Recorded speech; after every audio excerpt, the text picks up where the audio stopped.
Hello बच्चों, चलिए प्रश्न को समझ लेते हैं। प्रश्न है, अर्धसूत्री विभाजन की वह संख्या जिसमें मटर में 200 400 बीज बन सकें। पहला विकल्प है 200 400, दूसरा विकल्प है 400 800, तीसरा विकल्प है 300 600 और आखिरी विकल्प है 250 500। आइए इस प्रश्न की मुख्य अवधारणा को समझते हैं।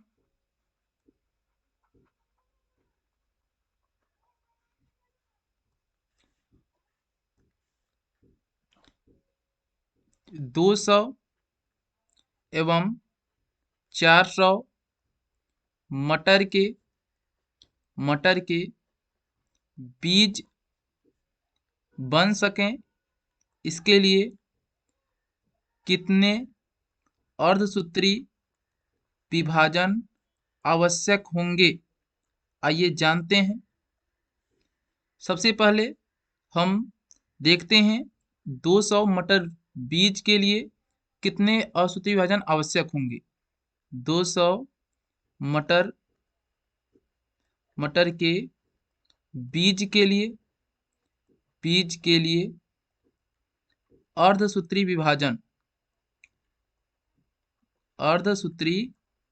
विभाजन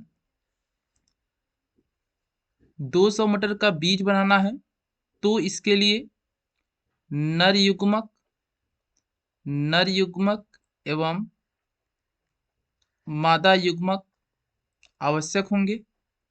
नर युग्मक एवं मादा युग्मक आवश्यक होंगे। नर युग्मक एवं मादा युग्मक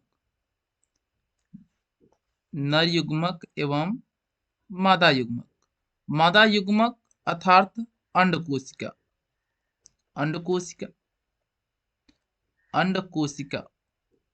और नर युग्मक अर्थात परागकण।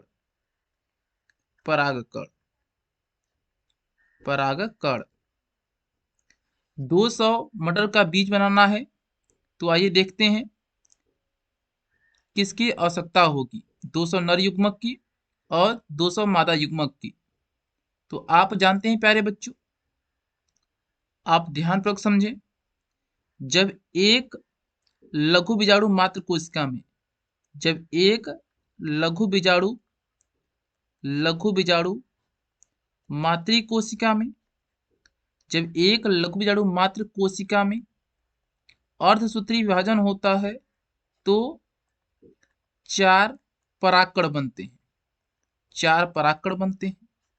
यहाँ 200 मटर का बीज पूछा है। 200 मटर के बीज के लिए कितने अर्धसूत्री विभाजन आवश्यक होंगे? तो 200 मटर का बीज बनाना है तो 200 परागकण और 200 अंड कोशिका।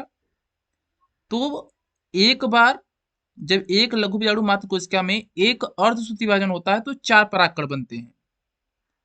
अगर 50 लघु बीजाणु मात्र कोशिका में 50 अर्धसूत्री विभाजन होंगे तो 400 अगर 50 अर्धसूत्री विभाजन होंगे लघु बीजाणु मात्र कोशिका में तो 200 परागकण बन जाएंगे। तो कितना नर युग्मक बनाने के लिए 50 अर्धसूत्री विभाजन आवश्यक होंगे। मादा युग्मक की बात करते हैं, यानी कि अंड कोशिका की बात करते हैं। अंड कोशिका के लिए कितने अर्धसूत्री विभाजन आवश्यक होंगे? अंड कोशिका के लिए ध्यान से देखेंगे, एक गुरु बीजाणु मात्र कोशिका में एक गुरु बीजाणु मात्र कोशिका में जब अर्धसूत्री विभाजन होता है तब एक ही भ्रूणकोश का निर्माण होता है और उसमें एक ही अंड कोशिका होती है। और 200 मटर का बीज बनाने के लिए 200 अंड कोशिका की जरूरत होगी, अर्थात 200 अर्धसूत्री विभाजन आवश्यक होंगे।